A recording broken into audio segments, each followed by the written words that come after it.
Bonjour, le jeudi 22 novembre 2012, à l'antenne toulonnaise de la région Provence-Alpes-Côte d'Azur, place de la Liberté à Toulon, avait lieu une conférence publique sur l'évaluation de l'impact sanitaire de la pollution atmosphérique en région PACA. Je vous propose de suivre cette conférence de Laurence Pascal, médecin épidémiologiste à l'Institut de veille sanitaire de Marseille, dans son intégralité. Je vais vous présenter d'abord un peu la structure dans laquelle je travaille pour que vous situiez un petit peu. Je travaille dans une antenne locale de l'Institut de veille sanitaire, la structure qui surveille la santé de la population française, qui est située à Paris depuis la loi de sécurité sanitaire du 1er juillet 1998. Donc c'est une des agences sanitaires de l'État et elle a cette agence un siège à Paris et 17 cellules en région qui relaient les actions de l'Institut en région. Les missions de l'INVS, c'est d'investiguer tout événement de santé, les alertes, etc. et de prévoir, d'anticiper les dangers potentiels et d'alerter les autorités sanitaires s'il y a des dangers avérés. Donc on a des systèmes de surveillance pour détecter des épidémies dans certains établissements, etc. Donc au niveau des CIR, on fait beaucoup de ce qu'on appelle des investigations d'épidémies. Par exemple en hiver, c'est les épidémies d'infections respiratoires aiguës qu'on surveille particulièrement dans les établissements de personnes âgées. L'été, on surveille les épidémies chikungunya et dengue et du West Nile.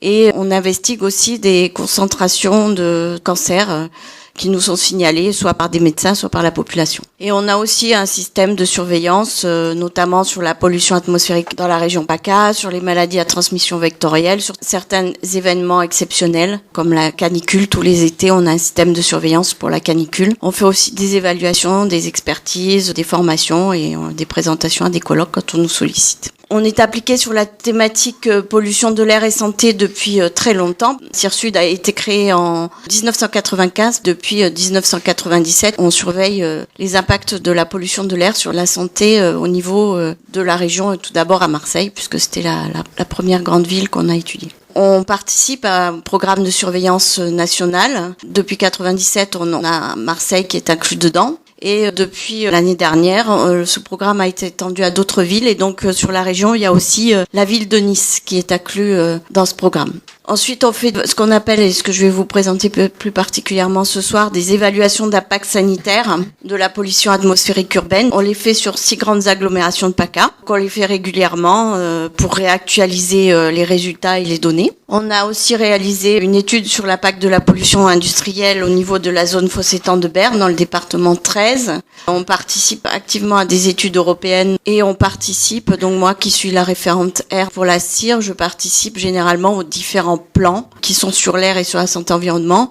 Donc on a participé au plan régional de la qualité de l'air, aux différents PPA, il y en a un dans chaque département, au PRSE, c'est le plan régional santé-environnement, et le dernier né qui va s'articuler avec le PCET, c'est le schéma régional climat-air-énergie. Voilà, donc on apporte notre expertise en tant qu'acteur de la santé environnementale pour ces plans. Donc la pollution atmosphérique, à petit rappel, c'est un mélange de polluants qui se retrouvent dans l'atmosphère. Il faut dire que ça représente seulement 1% de l'atmosphère. Ils peuvent réagir entre eux et former de nouveaux polluants, ce qu'on appelle les polluants secondaires par rapport aux polluants primaires qui sont émis par les sources de pollution. Et ils peuvent interagir dans leurs effets sur la santé. Donc ça, c'est quelque chose qui reste quand même très difficile à étudier et que pour l'instant, on ne sait pas encore faire, bien qu'on s'y penche depuis plusieurs années, mais on n'a pas encore trouvé les solutions méthodologiques pour étudier ça. Donc l'exposition à la pollution de l'air, elle varie dans le temps, puisqu'on n'a pas du tout les mêmes niveaux selon les saisons. Elle varie aussi dans l'espace,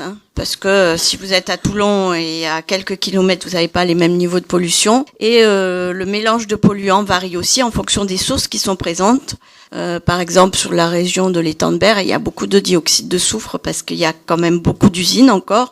À Toulon, il y en a sûrement beaucoup moins, donc il y a peut-être plus de particules à cause de la circulation. Donc les polluants étudiés dans les études épidémiologiques et dans les évaluations d'impact sanitaire, ce sont ce qu'on appelle nous des indicateurs ou des traceurs de pollution parce qu'on mesure une seule molécule, mais pas toutes celles qui sont émises avec. Et on considère que ce sont des traceurs d'un certain type de pollution, par exemple traceurs de pollution automobile ou traceurs de pollution industrielle. Et donc on considère qu'en général c'est la pollution de l'air dans son ensemble qui présente des effets néfastes sur la santé parce qu'il est très difficile de séparer les effets conjoints des polluants. Les effets sur la santé, globalement, ils peuvent être à l'origine de pathologies respiratoires, puisque généralement, on respire la pollution de l'air. On y est exposé en permanence, on peut pas trop y échapper. Et donc, en général, on peut avoir des choses très bénignes, comme des symptômes, comme de la toux, des sécrétions de la rhinorrhée, sécrétions nasales, des crachats chroniques, de l'essoufflement. Ça, c'est des symptômes.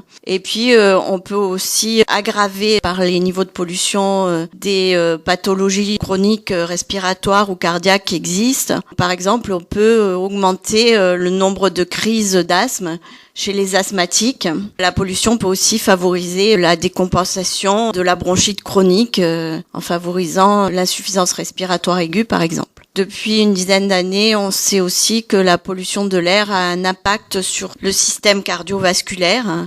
Donc, il peut provoquer des compensations aiguës de maladies cardiaques et notamment des infarctus du myocarde ou des crises d'angine de poitrine ou des troubles du rythme cardiaque. Dans les études, on distingue deux types d'effets, donc plusieurs types d'études. La particularité de la pollution de l'air, c'est que ça peut avoir un effet à très court terme, c'est-à-dire dans les quelques jours qui suivent l'exposition à des niveaux élevés de pollution, à peu près dans la semaine, quoi. Et donc, on sait que ces effets, par les différentes études internationales, nationales, qui ont été faites, on peut entraîner une augmentation de la mortalité, et notamment de la mortalité cardiovasculaire et respiratoire, que cela peut augmenter aussi les hospitalisations pour ces pathologies et les passages aux urgences pour une décompensation aiguë qui ne nécessite pas obligatoirement une prise en charge à l'hôpital, mais un traitement simplement aux urgences. En général, les effets sont plus marqués chez les sujets âgés ou chez les enfants.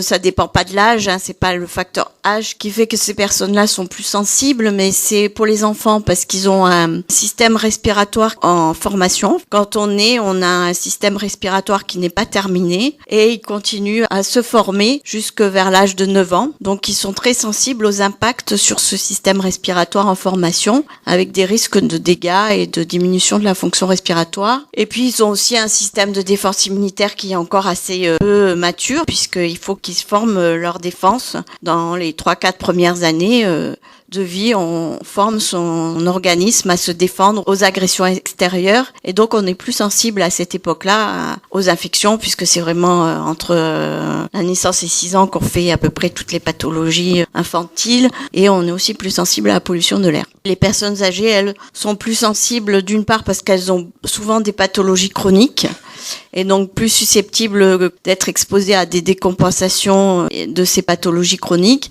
Elles ont aussi un système immunitaire un petit peu moins performant que l'adulte un peu plus jeune et donc elles ont plus de difficultés à se défendre contre les agressions extérieures, que ce soit les agressions infectieuses ou les agressions liées aux polluants. Les effets de la pollution de l'air sont sans seuil, ce qui veut dire qu'il y a toujours dans une population des personnes qui sont sensibles à la pollution de l'air. Et donc ça, c'est les effets à court terme et puis on a aussi des effets à long terme. Ça veut dire quand on est exposé plusieurs années, 10, 20, 30 ans à la pollution de l'air. Donc ces effets sont généralement plus importants que ceux à court terme. On a montré qu'il y avait une augmentation donc du risque de développer les maladies, pas que de les décompenser, donc de développer un cancer du poumon ou une maladie cardio-pulmonaire chronique. C'est vrai que ces effets sont nettement plus importants et donc on peut plus facilement les identifier en termes de santé publique, en termes de décès prématurés, d'espérance de vie réduite, etc. et de coûts. Notre programme, moi je travaille à différents échelons parce qu'on peut avoir différents impacts aussi.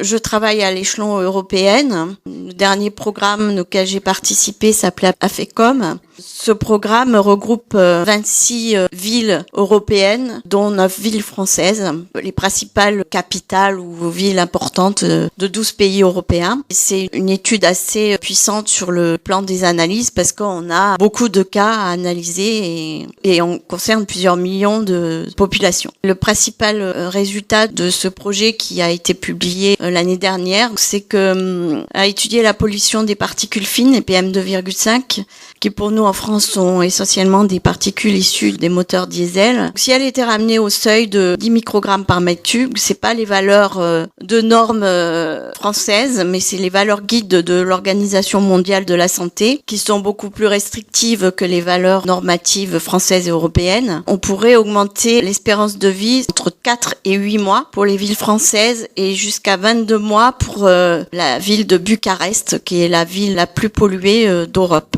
en Roumanie. Sachant que les villes françaises se situent au milieu des villes européennes en termes de niveau de particules. Donc, le dépassement de cette valeur guide OMS provoque 19 000 décès annuels, dont 15 000 décès pour cause cardiovasculaire. Et il a été calculé par des économistes que le respect des 10 microgrammes par mètre cube dans toutes les villes de l'étude permettrait d'économiser 31 milliards d'euros par an en diminuant les dépenses de santé. On prend tout en compte, l'absentéisme au travail, les coûts associés à la perte du bien-être, la qualité de vie, à l'espérance de vie, les coûts d'hospitalisation, les coûts engendrés par un décès prématuré, etc. Donc, on a aussi une surveillance, on descend d'un cran à l'échelle nationale. Donc c'est le programme de surveillance et santé qui s'appelle PSAS, qui est localisé lui à l'Institut de veille sanitaire, qui au départ a concerné 9 villes françaises. Donc pour notre région PACA, il y avait que Marseille dans ses premières études. Elle va concerner maintenant 16 villes françaises. On a un peu plus de villes à l'ouest parce qu'on avait un trou là. Donc on a Rennes et Nantes qui nous ont rejoint, 1 ou 2 villes au centre. Et pour